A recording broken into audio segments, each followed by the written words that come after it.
Today we're opening up the cabinets to have a look at the generators that produce three of the classic Schulmerich bell sounds: Harp Bells, Celesta Bells, and Quadra Bells. These auxiliary bells were not meant to imitate cast bells, but to work as a complement to the cast bell imitative sounds. The harp, Celesta, and Quadra sounds are actually all produced by the same generators, struck in different ways. They can be used singly or in combinations. So let's have a look inside. The harp, Celesta, and Quadra bells reside in this tall cabinet, along with the minor tierce bells. If you've seen my other videos, you know that this cabinet is a repurposed amplifier cabinet. When I bought the generators for harp, Celesta, Quadra, and minor tierce, they were just loose, and I had no place to mount them. So I was able to use this old amplifier cabinet with some modifications to house these bells. All right, I'm going to go ahead and take the panels off the front. Here's the inside of the cabinet. Each of these boards is an octave of bells. Again, as the cabinet is repurposed from being an amplifier cabinet, I had to add wooden brackets on the side to hold up each of these octave boards. If you have an original pristine Schulmerich system, it would have beautiful drawer slides that allow those bells to slide in and out easily for access, adjusting, and so on. I didn't quite have that luxury, but it does the purpose. Down at the bottom is a little switching power supply that provides the striker voltage for the bells, and also I hooked it up to the pilot lights so that I wouldn't have pilot lights that just sat there and didn't light up. So here's a close-up of the lowest harp, Celesta, and Quadra rods that I have in this system. These are free rods, meaning each end of the rod is free to vibrate. It's not clamped in one end in a block or weight. They hang on threads, and they're held in place by spring tension. At the very back end of the rod, there's a little felt pad and a cord that goes down through. That's a damper. Over on this end, you can see some bronze wire pins. Those are damping pins that prevent the rod from jiggling around too much after it's struck, so we don't get any extraneous flutter in the signal. The pickup coils are up above in that rail.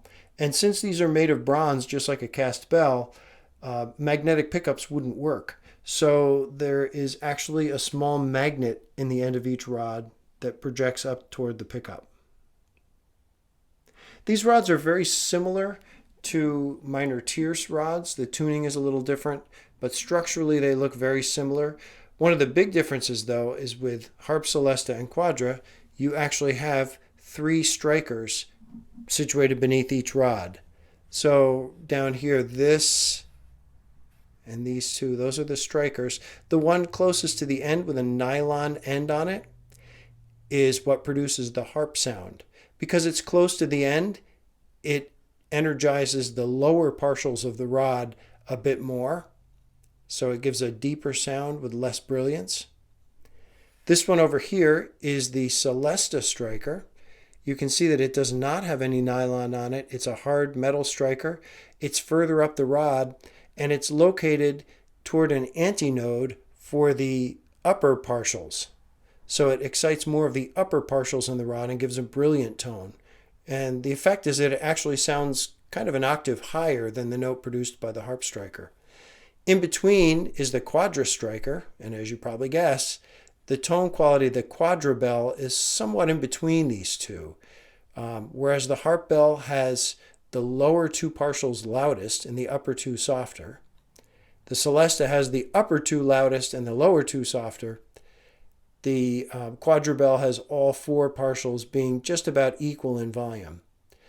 Now, what I find really interesting is you can activate these strikers singly or in combinations on the same rod at the same time. So it's possible to draw harp and Celesta at the same time. The two adjacent strikers, or the two strikers at the end and middle of the rod, will go up together, and yet you'll hear both qualities in the rod. And you can do that with any combination of strikers or even all three at once. So it's really kind of an interesting thing that physically you can get those multiple sounds out of the same rod even at the same time. One thing, of course, you have to be careful of. If you're using the rod for more than one note, you have to not be holding a key down. If you're already holding it down using the harp striker for, say, one hand, and you go to hit that note with the other hand for the melody, if you're already holding it down, it's not going to strike again. So you have to be a little careful when you're reusing notes like that, but it works quite well. So what I'm going to do now is I'll park the camera inside. I'm going to go to the next higher octave. I'll park the camera inside and play a little bit and let you see the strikers in action.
Like most of the other bells on the carillon, the Harp, Celesta, and Quadra Bells are available at 8-foot pitch and also 4-foot pitch, so that allows you to combine them in different ways to get even more tone qualities.